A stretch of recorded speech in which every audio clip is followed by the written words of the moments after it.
جيتاي بار لومي كابل أرز حال نجار كنرينا في اللايتي أبيت جزي أبهر من بارز من حسابين هنري آمين في اللاي ما أخل لهريهما كاوعي مورك وزارب نعنا بزز من بارز تاي سكت صبوق ينعيا بزز من بارز أبزي أمر الله كابزي أسي صبوق ناسوا مزمران كذو صبوق عتابة حيني لداويد كزارب كله نبيت عمله زلوا نجري تزارب قل ما توخوننا إذا حسابي ناي لوكاس مصحف في أنا كل جزء لا أستوعبكم لي 4 وانجيلات تماساسالي قل دس لن وانجيل نهلكوين لوكاس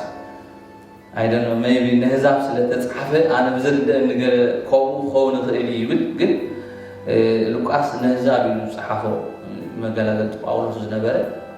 ግን እዛ ደብዳቤ ያጽሐፍ ቆል ነዛብ ዝተኮረ ስለዝኾነ አዛብ ብዝርድዎ ነገር ከሪ ይጽሐፍ ደሎ ሜቢ ወንጌል ማቴዎስ እንደህሪና ካወለደታት ይጅምር ናይሁድ ስለተጻፈት እቲ ነገርት አይሁድ ከምዚ ሲል ካኑ ነጥር ካነ ሓሊፍካ ዘይከቀበሉها ሆነ ንሕና አዛብ ግን ብዛዕባ ወለደታት ገለ ነገር አፍልጦ ስለዘይብልና ስለ ዳይሬክት ናበይ ዘአቱ ጥራይ አዋጥቆስ አብሉ ወላልና ኢየሱስ ክርስቶስ ዳይሬክት ናብ አገልግሎት ይዛቱ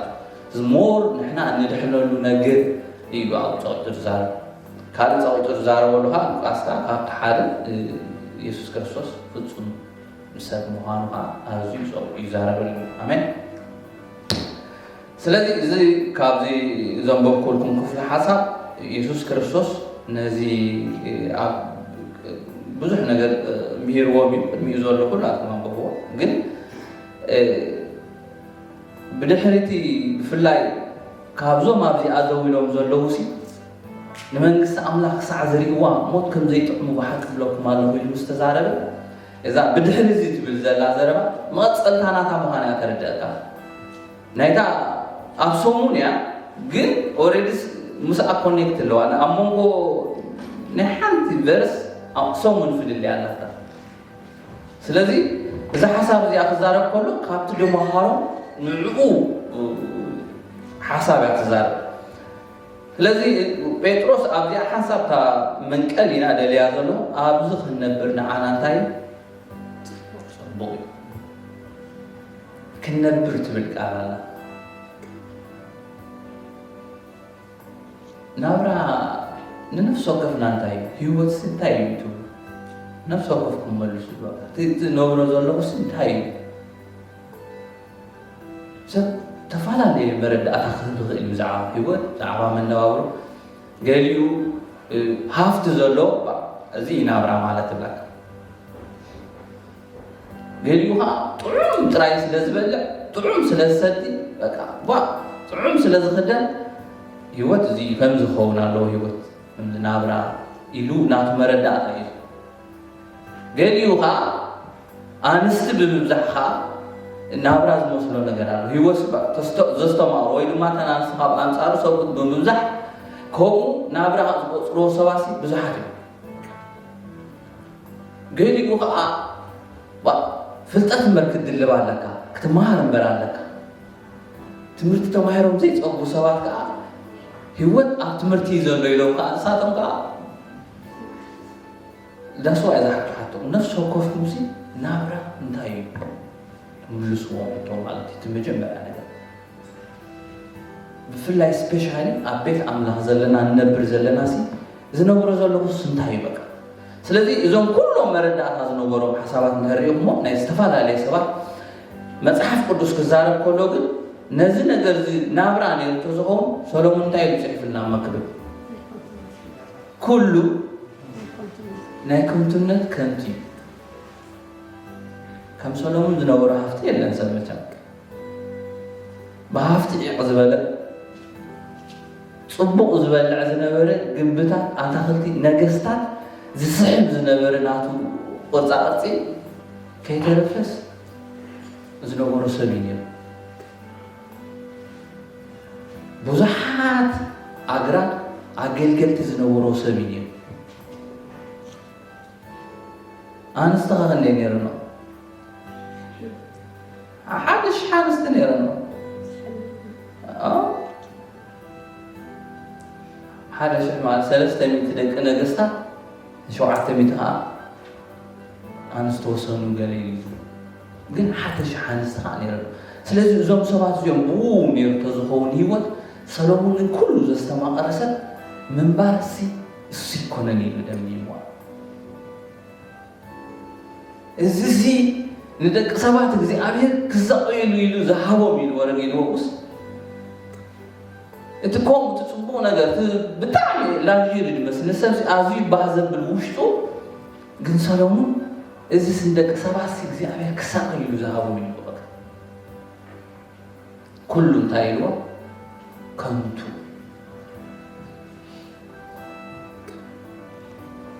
ስለዚ ኣብዚ ኢየሱስ ክርስቶስ ብፍላይ እዚ ሓሳብ እዚኣ ክኸዱ ከለዉ ናብ ዝኸረን መይቸም እቶም ሃዋርያት ለድሕሪኡ ስለ ዝኸዱ ዝነበሩ ብዙሕ ነገር ሰባት እዮም ዘሰልችዎም ነይሩ ክኸውን ይኽእል ናብ ከረን ክድይቡ ከለዉ ክላእ ሕጂ ከዓ እዛ ከዓ እንታይ ክንገብር ኢና ላዕሊ ኸይድና እንታይ እሞ ክንገብር ኢና ኣብኡ ኸይድና ንዑናይ ንኸረን ንፀልሕ ብሎም ከሎስ እንታይ ሰልችዎም ድዩ ኣኺልና ከምኡ ድዩ ግን ደሓን ወይ ከዓ እሞ ደሓን ወላ ኣብቲ ላዕሊ ኸይድና እንታይ ንገብር ኢሎም ኣብኡ ንድቅስ ካብ ኣብዚ ጫውጫው ካብ ህዝቢ ከማ ተሓዋዊስና ንድቅስ ጽሟ ኸይልና ንሕና ኣብኡ ንድቅስ ከማን ኢሎም ብዛዕባ ካልእ ግሎሪ ሓስቡን እዮም ሳቶም ብዛዕባ ካልእ መነባብሮ ሓስቡን እዮም ሳቶም ስለዚ ኣብዛ ከምኡ እዚኣ ከለዉ እዩ ጎይታ እንታይ ገይሩ እዛ ከረን ምልዋጥ ትበሃል ናይ እግዚኣብሔር ክብሪ ጎይታሲ ብግርማ ተገልፀ ዝብሎ ዘሎ ብፍላይ ኣብዚ ከምቲ ደሓር ክመፅእ ዘሎ ስጋዊ ነገር የለን በቃ ትሳቶም ኢየሱስ ብስጋ ዝፈጥዎ ነገር የለን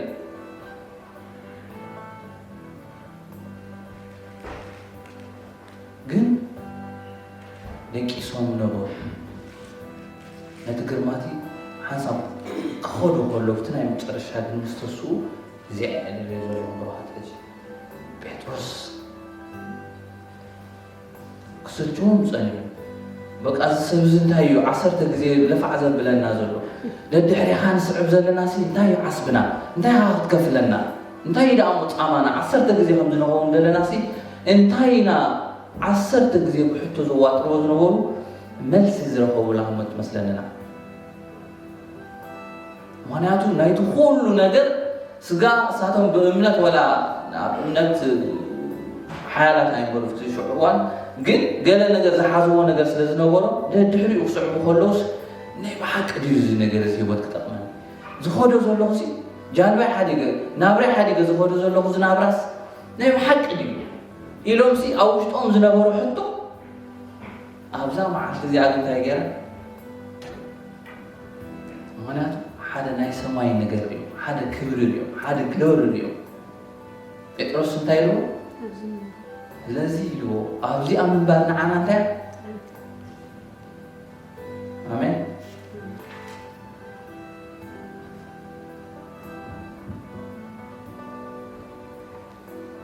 ካብ ምንታይ ዝተለዓለ እዩ ግን ንሕሊልና ግን ካብቲ ግሎሪ ካብቲ ክብሪ ካብቲ ምልዋጥ ናይ ኢየሱስ ክርስቶስ ዝተለዓለ ንዕኦም ኣብ ውሽጦም ሓደ በቃ ዝጭበጥ ነገር ኮይኑሎም ሽዑ በቃ ናይ ሪል መንግስቲ ኣምላኽ ናይ ባሕቂ ከምዛ ዓይነት ግሎሪ ዘለዎ ንሕል ኮይኑ ናተይ በቃ እዚ ትናብራ ኢሎም ደምዲሞም ግን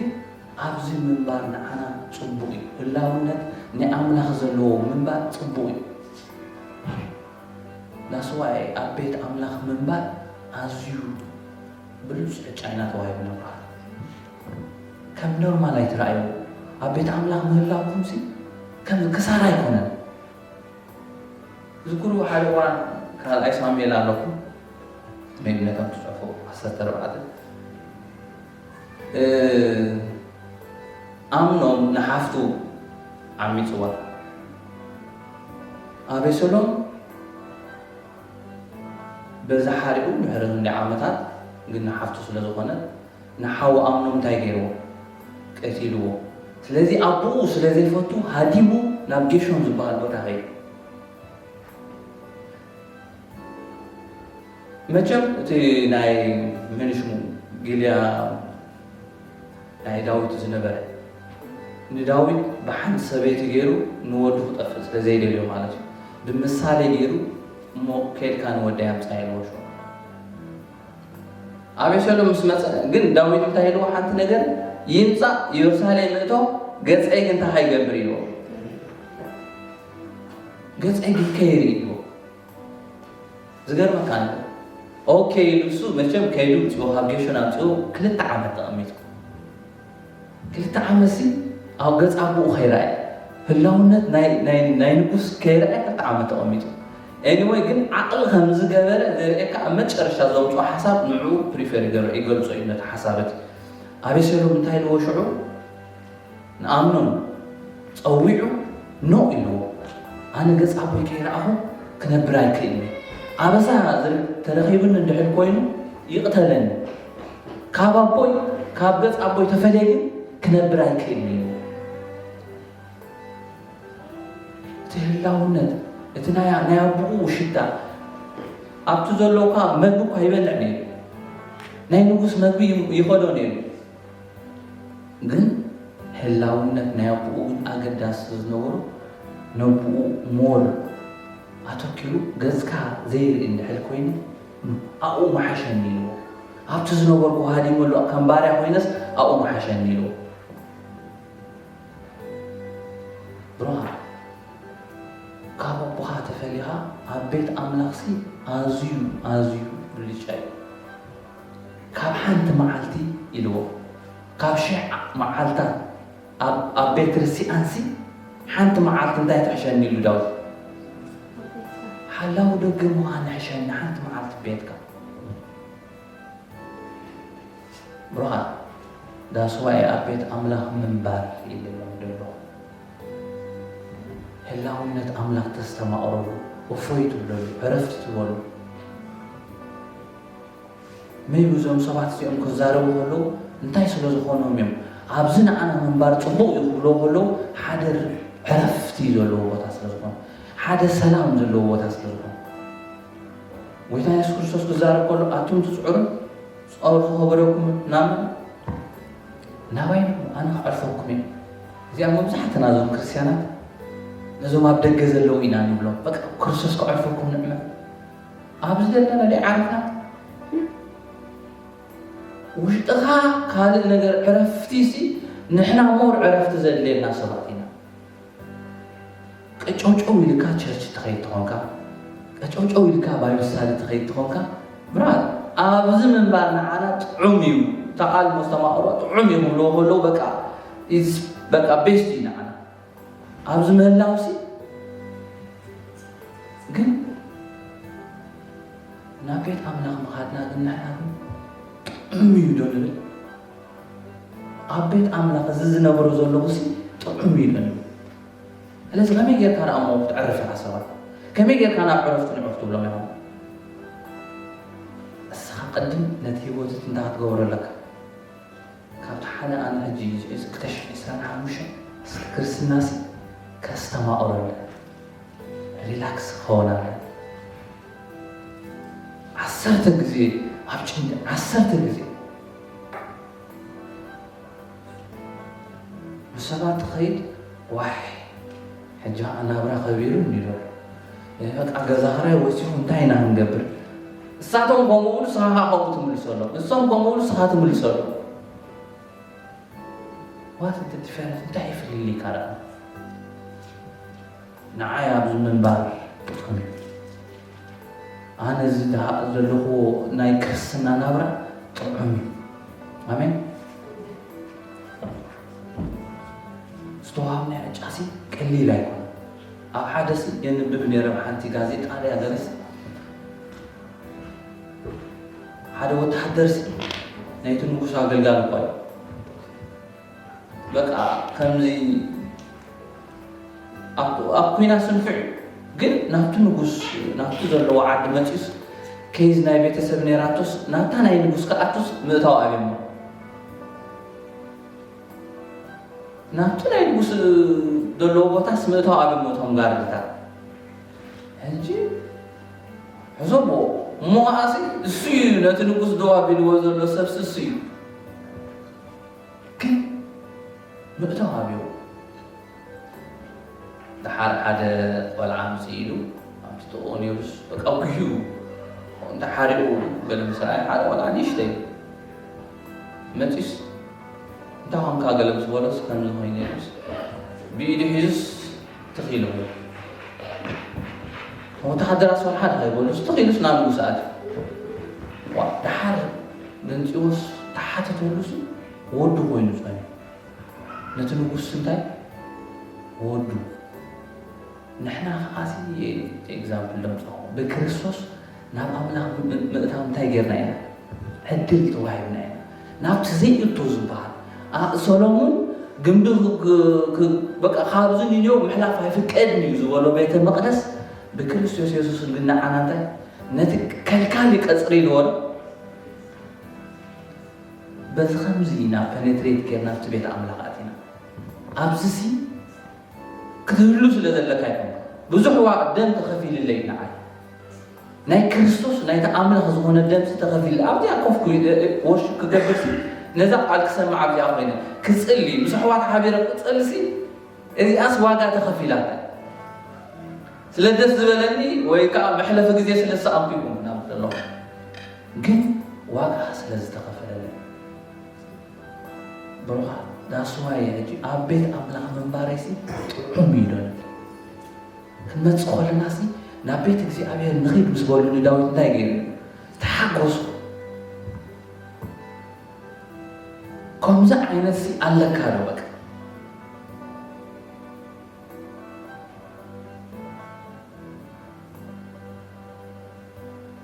ولا داوود تزارب كل أبكر مجلسك نحبس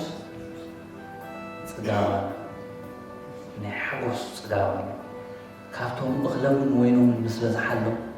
زحقسوا حقسي أغلب قالت نينا دومز نوابا بعد أمي تسمعكم دومز نوابا كنتم من إلى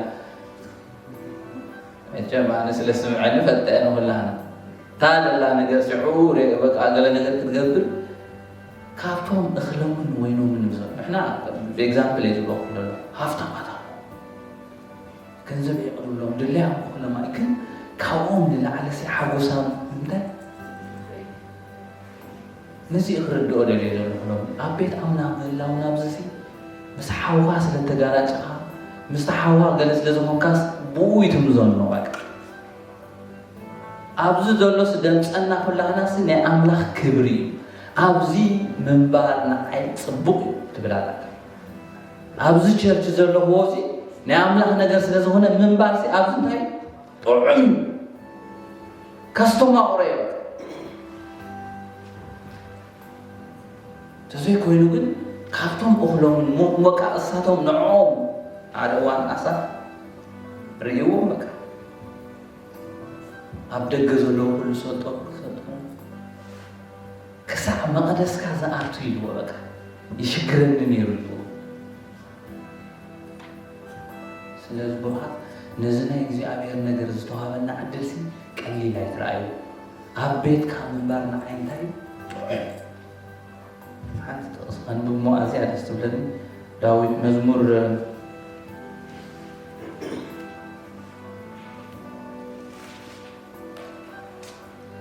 شو عرفتن ذلا انتايلو بمعات تصربا أبدا صحاب عني أو شاءت دكان خولا مزمور إسرائيل شو عرفتن كاب حموش أب كوحد علك بلنيمو نجزي أبير حنت نجر لمينيو وك أب جزي أبير نمر أي مقدسو نمر مراسي ملو عدمي أبيت جزي أبير سي كنبر دليله كنبر سي دليله هو ግን ጽኢልካ ይኮነን ማለት ይሉ ዳዊት ከዛረብ ወቃብ እግዚአብሔር ንምርአይ ክብር እግዚአብሔር ንምርአይ ካብ ገዛና እንመጽፈለናስ እንታይ ንብል ክብር እግዚአብሔር ክትሪ ወቃብ አምላክ ባይልካ ከተስተማዕሮ በአምልኮ በጸሎት በቃል ደስ ይልካ በሕዋት ከቢብካሲ ክትሪኦ ኩላስ ደስ ዶ ይብለካ عبز مهلاويسي أزيع ربوبيعان أملاخيتين تمسك نزح حبرة زمهاب كاسي عبز مهلاويسي كم أولون بالمحاكي نزل نجر زين كنصف علوه إلى المحاكي عبزنا أنا من بعد طعم حدا نجري لو مشو ثلاثة داسك نسرح لهم حدا نعم حدا إلياس حدا موسى نسرح لهم بس طعمي المسل تزاربها بطرس كأبوه هندي طعمي المسل كده ويتا بهاي ولا معناته دبنا غيرو ناس زربات تاغيرو قرص عبلو انا نمسو يا حسن يرسي كندي دا سريح له قان ابيت نكرسوس زچارته داسي ابيوتيس كندي غير له قان حدني الياس حدني موسى حدني يسوس تسرح نيرو بروخا حج نفسه كف سبعه عالم زدلو ثلاثه املكه محلونا معركة كريستوس الناس تصرف له ثلاثة املكه محلو استحج مع نزل نجر زقنا يدله نعو بو سمر فتودي نعو تبل ناي كريستوس نجر تايجرلا اسمر عليلا امين تزي كوينو ግን እጅና ኤልያስ አገለዳስ ተሰራ በተማለ ናይ ሙሴ አሁን መንፈሳው ስፒሪቹዋል ውሽና ማለት ነው ስለዚህ ጎይታ አብይወትናሲ ክንደይ ዳሰረክናለ ናይ ፋሚሊና ዳስጂ ናይ ስራሕና ዳስጂ ማዕረ አምላኽ ደሎ ናይ ትምርትና ዳስጂ ማዕረ አምላኽ ዘሎ ምስራ ሃይኮን ግን እቲ ማዕረ ክርስቶስ ማሃኑ እቲ ዝጫረቶ ንአምላኽ ዝጫረቶ ማሃኑ ግን ባይበል አብይወትናሲ የዛ አይነት ነገር ዝስከፍሎ ምን ይحسب በቃ ሰለስተ ዳስ ተባለ ነገር ከጓፍ ንዑ ንበይሉ ጥራይ እንታይ ገበርዎ ሰምነው እሱ ናይ ህይወት ምንጭ ንሱ ናይ በረከት ምንጭ ስለዝኾነ እንከንባና እንደህል ኮይና ካው ዝተላዓለ ስለዝኾነ እስቀል ክዛረብ ኮሎ ታይሎ ማያቱሲ ካበይ ዝፍል ካብ ላዕሊ ይወዝፍል ካብ መቅደስ ይዝፍል ወትማይ ካበይ ካብ መቅደስ ይወዝፍል ይዎ ታገረ ክሰት ኮላስ ካቱ መቅደስ መጻፍ ማይ ስለዚህ ይልዎ አጥንቱ ንመድሃኒት ፍሬታት ኳስ ንምግብ ኸው ይልዎ ዝድርበ ነገር የሁሉ ማለት ነው እዚ በረኸት እዚ ናይ ካብ ክርስቶስ መጽ ምንጭ ካብ አምላኽ ዝመጽ ምንጭ ምሳኻ ምህላዊ አምላኽ ይከጉብዕ ፍቅራህ ገልጾ ለኹላ አቤት ካብ ምህላዊሲ ዕድለኛ ጽቡቕ ርስቲ መጽኢኒ አረ ጽቡቕ ዕፃ መጽኢና አምላኽ ነዚ ዝኸፈልካለይ ቴንክ ዩ ትብሎ ኸላህን አምላኽ ሰጥለሲንካው ስለዚህ ሞር አብዛ ሐሳብ እዚ አንደረዳ አንሕላና ዕረፍቲ ለምሰባት ፒስ ለዛሃለዎም ኣብዚ ምንባል ንዓና ስለዚህ ብርሃን ትማልኾም ንባሃልና በቃ ሪላክስ ነው ንዕርፍ አቤት አምላኽሲ በቃ ልባኻ አው አንብሮ ልባኻ ሞጋሳ አንብሮ ኣብቲ ዘለኻያ ነገር አንብሮ በቃ ናብ እግዚአብሔር ጾርካ እንታይ ግበሮ ደርቢዮ ንሱ ድማ ስለዚህ አስተማዕሮ ነው መልእኽተይሲ አቤት አምላኽ ሞላኩምሲ አስተማዕሮ ብቻው ከምዚ በቃ ሻናይ ነራይ ብዙሕ ሰብ ብፃዕሪ ዝመፅእ ኣሎ ብርሃን ሰባት ኣይትረአዩ ስለዚ ሰባት ብኸምኡ ዝተለዓለ ዕብራውያን ፀሓፍ ክዛረብ ከሎ እንታይ ኢሉ ምእንቲ ነፍሳትኩም ከይሕለና ምእንቲ ከይትደኽሙን እዩ ናብ መን ናብቲ ጀማርን ደምዳም እምነትና ዝኾነ ክርስቶስ እንታይ ግበሩ ሰብ እንድሕር ጠሚትካ ግን ክትደክም ኢኻ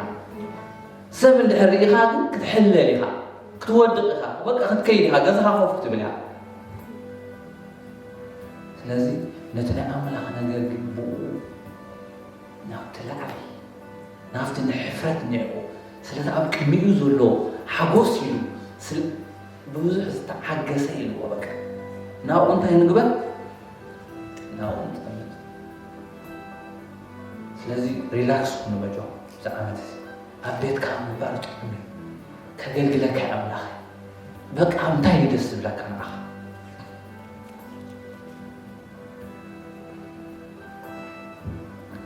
ሓደ ዋን ገዲፎም ሆይሎ ባ ተሳብ ለንዚሎ ጴጥሮስ ና መፋፋ ዓሱቅ ተመሊሱ አይ ንሕናው ንኸይድ ጃልባናው አብታውቶት ናውአት ሕሸና ኢሎ ኢየሱስ ክርስቶስ ምስሞተ ተስፋስ ነው ሙሉ ኸይዶ ይልልና ጣ ወላ ሰው ማይማስ ዝክሮም ዳሓግ ምስተስእግን መጪዎም ዓሳ ኸጠብሱ ጸኒሖሞ ገለስ ዝብላዕ ደለኩም ኢልዎ ገሌሎ አየለለይዎን ይዝብል ተቓል ምስሃቦ ግን ወይታ መሃንስ ታይ ገይሮም ተገሊጹ ሎ ወይታ ይንበሪ ይወት ዝክሩ ንሕከም ሓደ ነገር ግን ይልዎ ሹ በቃ ጴጥሮስ ይልዎ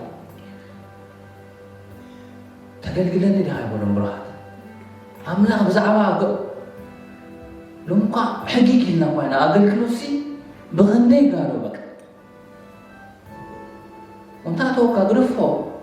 አነ ሎም ኩብለኩም ዝደሊ በቃ ሪላክስ ኩኑ ክርስትና ስሰማውሮ በቃ በሕጊግ እንደተኸይዳለሃት ህይወትሲ ስኻይ تعرفنا هذا እንታይ ራሞ ክትገብር መጽያ ይዕርፍ ከማርያም ኮፈ ታአተወካ አምጉሩና ክትአቱ ድሕል ጀሚርካ በቃ አምናይ ሪላክስ ህይወት የላ ዳሓግን ወይታ ግን እንታይ ኢልዎ በቃ ጴጥሮስ ተፍቅረኒ ዲኻ ኢልዎ ተዝደልያ አምላኽ ሕቶ ሓንቲ ተፍቅረኒ ዲኻ ትናተይ ኣብ ውሽጢ ዘሎሲ በቃ ላቭ ፎቶ ደም ወላዞም ሳይንስ ከዛረው ሁሉ ሰብሲ ካቲ ኔቸር ይሉ ካብ ፍቅር ፍቅር ይደስት ብሎ ዝናቱ ነገር ሸንስላ ዝርዶሉ ሰብ ስለዝረክብ ደሎስ አዝዩ ሞር ጽቡቅ ኮንፈርት ይዝሆን ግን ንጴጥሮስ ተፍቅረ ዲኻ ወይታይ ከም ዘፍቅረካን ሰዓት ፈልጋ አይሎ ተፍቅረን እንድሕልከንካ ይወዳ አባቂ እንታይ ግብር አብለ ሰለስተ ጊዜ ምስተገመሉ ፈልቂ ይግነግ ይብል ወይታ ክስቆሮ መታን ክርዶ ሞር መተኻአቶ ስለዚህ ብርሃን ናይ አምላኽ ነገር ፍቅሪ አውሽና ያህል ካብቲ መጀመርያ ወይታ ንቅበል ኮለና ዋይ ዝቤት አምላኽ ደስ ክብለካ ዋይ ዘለዎ ዕረፍቲ በቃ ናብ ኣሕዋት ትኸይድ ናብ ባይብል ስታዲ ትኸይድ ነተሓውካ ገለ ክተገልግል ባህብለካ ካበይ መፅኡ ኢልኩም ተሓስቡ ኣብዚ ምንባር ንዓይ ጥዑም እዩ ሰባት ስድራኻ እናኸትኮትካ ስድራኻ እናፀረፉካ ታበይ ኣምላኽ ግን ደስ ትብለካ ኣብኣ ክትህሉስ ትጎይ በቃ ንዓይ ምንባር ኣዝያ ፅቡቕ ኢኻ ትብል በቃ እንታይ ስለዝኾንካ ንሕልኩም ውሽጥኻ ፍቕሪ ኣምላኽ ስለዝመልአ ማለት ኣምላኽ እዚ እዩ ዝደሊ ዘሎ ብርሃን ስለዚ እዚ ዓመት እዚ ሪላክስ ንሆሞ ሞር ሽዑቡ ደስ ክብለና እዩ ሞር ክርስትና ኣዝና ክነስተማቕሮ ኢና ተቐዳሜት ፍቕራ እንታይ ጌርካ ያለኻ ኢልዎ ኣብኡ ግን ኩሉ ፅቡቕ ኢልዎ ምሻልዑ ሓሳብ ንሪኦማ ንኤፌሶን እያ ተሬተጋ ኩሉስ ፅቡቕ ኢልዎ ሓንቲ ግታ ቀደም ፍቕርኻ ምናልባት ክትገድዕ ኢኻ ኢልዎ ሾ እሳ ብዘይ ምህላዋሲ ኩሉ ዝትገብሮ ዘለካ ፅቡቕ እዩ ግን እሳ ብዘይ ምህላዋ ግን ሓደ መዓልቲ ደው ክትብል ኢኻ ኢልዎ ኮፍ ክትብል ኢኻ ቤት አምላኽ ክትገድፎ ኢኻ ኢልዎ ንዓይ ምንባር ኣብ ፅቡቕ እዩ ትብል ዝነበርካ ከምኡ ጠጦ ክተብል ኢኻ ኢልዎ እታ ቀዳመይቲ ፍቕርኻ እንታይ ገበራ ለሳ አሜን ናይ ሎሚ መልእኽቲ እዩ ንዓይ ኣብዚ ምንባር ፅቡቕ እዩ እስከ ንብል ንዓይ ኣብዚ ምንባር ፅቡቕ እዩ ውሽጡ ምስ ኣምላኽ ንዓይ ብዓይኮም ንኣምላኽ በሉ ጆ ንዓይ ኣብዚ ምንባር ሲ ጥዑም እዩ ጎይታ ፅቡቕ ዕፃ በፂሕኒ ኣረ ፅቡቕ ርስቲ መፂእኒ ዳዊት ስለዚ እዚ ዓመት እዚ እንጆይ ንግበሮ ولا زخبدنا نقدر نقوله تطويلك أستوعبك بلبخم من قدهم حسوبين تطوع بلهم حسب زخبدك هذا بلا كله تايبوره غرفو سب كم زغلني سب كم نو قدامي مسكويت هذا لك نقدر تايبوره يوحنس وعصرت التواريخ نيرون قوم قاس نستوسد قبتم سنست من زيادة نير يوحنس انت يزبل أو أفلو بيسوس يدكس نبرين تريد كان بس يسمعنا يسوس تركي علوس انت أفلو بيسوس يدكس نبرين كلهم قاس انت يقولون يا رب مسيركم زغيره لانه افتقال فريقهم او انجيل يوحنس مراك سرا حدنا لكم بزعبو سيزارا بزعبا يوحنس تحيسكم كمي يخو ولا حدا وان تعاطي كاسهم تغللني خاص ولس بطرس تغيلس زغخمي خو تايم كتك ساعه زمص كصنع تفوتو خويو ولا بيوسي جد يوحنس كان حدا مورنا تبلج انا نغير انتي يحلكم اب افل بيت مورنا أقولوا كستايمون نتقن زليو ناس وايد قاق ونجيل يوحنس ولا ملختات تعري أمه بزعما تايم فقر ترايزان فقر عمله يقولوا كابت حادث دور دو نقرنا يوحنس نقر نتايم يحلينا فقر عمله مور مس عمله زل برخات نعمله تفقروا تحل جميرك هاي تحسونا نعمله تفقروا تحل جميرك بقى حاكفوا نار حكا معناته السوق زي دول ينقص لتفلت تركتو سلتسمع مور ناو سلتطبق او وشطها بالأخنا مسكا سلزخيل كاب كفو نقر انتاي ناقبرك مور قد ابزنا عي منبار طعمي من كتب لكم كاغن او وشطها نايزي ابي فقر كساستوا لك لوم دقسو بقى او افل بيسوس ابتقال تدقسو أبصرتكم ولا يتصلي بك أمسوفي مزمور بيركم أستقبلوا بك كل يقولوا تربشنا على نفسه ربشة حملومي لا تشعر صراحة أنا مريء أقول ربشة وايد علينا كابتم سأملق زلنا عالم تناوز أعلم حاجة بقدر بإسانته بحاول بما يكون بقيلة حسبت جزيء بك حجها أهم زخوين أنت تقول لله العالم متشننا أقول له نحن قل ما يعتم تعفوز آخرانون أنت تناوز أسي عين فردني تاين قبر قلوا بايك بك مغنياتو نعمل إذا حزن قرص ولا يسوس كريستوس نريكم أبتجالوا على كيسو كله صندوق ورجع نجر نوص كله حاله نجر زي مفلاطهم نعوم متى يدهلكم ولا دي تحلو وديك مسيسيم فقط حلو ده الحاسبهم ولا بمرسي بزح بلور ريو أملاك مهانو قليس الله بريفي كير له نزل نجر زقل سلازي سنبار ويد ما فرح كنا له سلازي أين الربش واحد هديت بلومو أنا أملاك مهاني تاجبور سلازي أبيت أملاك بالله ويسبو إيبور كل جزء لأن حدنا بقى سبعينا سبيتنا تتحيزنا تاني بل هيوت نستمعوا تنانستهم تمسهم وتقاخهم شعور نتني أملاك نقر تحن قبرينا مسلكم براحة زقانا تقولنا هواني لي سلازي أبيت فحفح زبزح زولو أبكال النقر زبل زولو قابت حدا لوم يزيد لينا نقر لأنتا يلكم عرفتي سبعي بيتكم متقولو عرفالو تاسبيتي بيتك تمتقولا ريلاكس بيت أملاك متقولنا ريلاكس سلازي سبعت انتا هم كأمكم لها شو انتا يتيرو بلا زبول سب لك إسكام وا حسكو نقر سلنتا يزقبل سلازي فل سلازي بروها هي مودعتا بزي أخزازو صبوق عطاء بتحني هرد صبوق رستمزي يزوداوت ዝተዋሃበና ነገር ክቡር ነገር ከዓ ኣብ ምንታይ ኢኻ ተቐምጦ ኣብ ፅቡቕ ነገራት ተንከባኺብካ ትሕዞ ስለዚ ብዙሓት ነዚ ስኻትኩም ትሪእዎ ዘለኹም ክሪኡ ተመነዮም ይብልዎ ነዚ ስኻትኩም ትሰምዕዎ ዘለኹም ቃል ክሰምዑ ሲ ተመነዮም ይብልዎ ፅቡቕ ወፃ ወልዓ ልምዓት ዳዊት እንታይ ይመስሉ ታቦት ዳስ ምስ ሰርሐሉ ነዚ ታቦት ረጋቢት ኣብቲ እሱ ሰሪሕዎ ደሎስ እሱ ንጉስ ስለ ዝኾነ ኣምሊኹ እዩ ስርሑ ዝኸይድ ብዙሕ ናይ ወተሃደርና ነገር ኣለዎ ናይ ሃገር ስለ ዘመሓድር በቃ ኣምሊኹ ከም በዓል ዳዊት ዘምልኽ መቸም ኣይነበረን ኣምሊኹ ፀጊቡ ምስ ከደ ግን ሓደ እዋን ከምዚ ኢሉ ዋይ ዘን ረጋቢት ተዓዊትለኒ ኢሉ ኣብዚ ዝነብራ ዘን ርግብሲ ክንደይ ተዓዲለን እዩ ምክንያቱስ ነነፊረን ከይደን ማዕሪረን መፅአን ስናበይ ናብቲ ታቦት ዘለዎ ቦታ ጥራይ ንኸዳ ኣብኡ ሓድራ ኣብኡ ሰፈር ሰሪሐ ስለዚ እታ ዳዊት ዞን ካብታ ታቦት ዝፍለየላ እዋንሲ ኣይደልያን እዩ ነይሩ ተገዲዱ እዩ ዳኣምበር ዝኸይድ ነይሩስ ኣይደልያን እዩ ነይሩ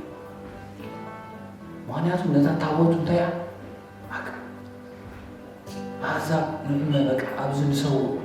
ነምልኽ ኣብዚ ገለ ነገር ሪቪል ንግበር ኩሉ ነገር እሞ ብዛዕባ ክርስቶስ ከዓ ተዋሂቦ ግላፅ ማለት እዩ ክርስቶስ ከም ዝመፅእ ኣብ መዛሙር ጌሩ እንታይ ጌርና ገሊፅና ማለት ስለዚ ብሩኻት ኢንጆይ ንግበሩ ነስተማቕሩ ክርስትና ኣብዚ ምንባር ንዓና ፅቡቕ እዩ ንብሎ በዚ ነገር እዚ ንሓዞ እስቲ ኢና ንፅሊ ኢና እግዚኣብሔር ይባርክ